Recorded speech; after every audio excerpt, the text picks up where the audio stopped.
Juru bicara PDI Perjuangan Guntur Romli blak-blakan mengungkap bukti video skandal yang melibatkan petinggi negara dan elit politik di tanah air.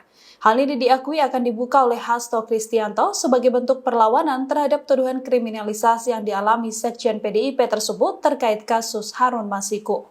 Dikutip dari Kompas.com, Guntur Romli menegaskan bahwa salah satu video yang dimilikinya adalah upaya kriminalisasi terhadap mantan calon presiden Anies Baswedan melalui kasus korupsi. Guntur Romli menegaskan bahwa informasi yang dimilikinya akurat, mengingat Hasto Kristianto berada di lingkar kekuasaan pemerintahan Presiden ke-7 RI, Joko Widodo. Selain itu, ada pula video yang menunjukkan penyalahgunaan kekuasaan oleh petinggi lembaga penegak hukum untuk menutupi masalah anggota keluarganya. Guntur mengklaim bahwa skandal yang akan diungkap Hasto lebih bombastis dibandingkan dengan kasus Watergate di Amerika Serikat.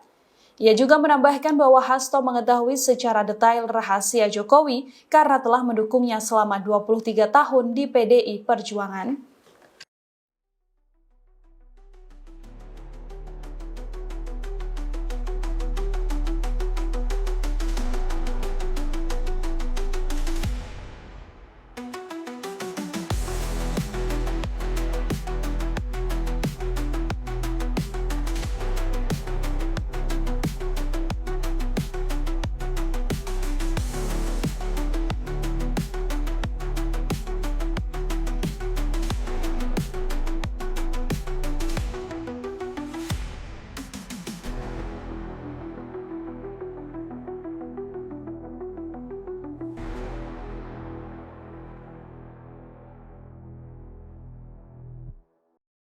Download Tribun X sekarang, menghadirkan lokal menjadi Indonesia.